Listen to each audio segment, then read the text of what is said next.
per tamsus ekranas šviečia, jis sėdi, galvoja, ką pasakys šiandien. Ne dėl paspaudimų, ne dėl komentarų, o dėl to, kad tiesa reikalauja balso. Jos akys nefiltruotos, nepasiskolintos, juose gyvenimas, kova ir ramybė kartu. Ji pažvelgia į kamerą ir tu jautiesi, lyg ji kalbėtų tik tau, tik šiąnakt. Ji nereikalauja, kad tikėtum aklai, ji tik pasako, ką jaučia giliai.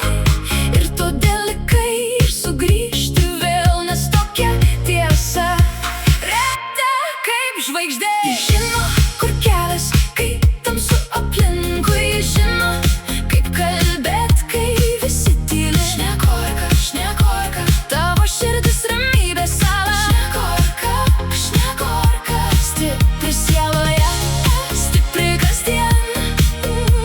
Ji žino ir mes einam paskui. Ji daug šneka, bet kiekvienas žodis sveria. Net tuščias oras, o mintis su šaknimis. Graži taip, bet tai mažiausia dalis. Jos grožis auga, kai ji tiesą sako. Žmonės ateina ir dažnai nueina, bet ji ta pati. Nesvarbu komentarai, nepalaužiama, ne iš stiklo, o iš miško. Saugusi su žemė, su savimi.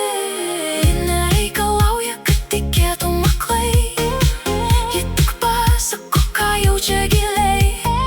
Ir todėl likai ir sugrįžti vėl, nes tokia tiesa reta kaip žvaigždė. Ji žino, kur kelias, kai tamsu aplinkui. Ji žino, kaip kalbėt, kai visi tyli. Šnekorka, šnekorka, tavo širdis ramybės sala. Šnekorka, šnekorka, stipri sieloje, stipri kasdien. Ji žino ir mes einam paskui. Kartais pasaulis nori, kad tylėtum, bet tu pakeli balsą vis aukščiau. Kartais bijai, bet vis tiek eini pirmyn. Ir tai šnekorka yra didžiausia tavo galia. Ji žino, kur kelias, kai tamsu aplinkui. Ji žino, kaip kalbėt, kai visi tyli. Šnekorka, šnekorka, tavo širdis ramybės sala. Šnekorka, šnekorka, stipri sieloje, stipri kasdien. Ji žino ir mes einam paskui. Ji žino ir pasaulis klauso.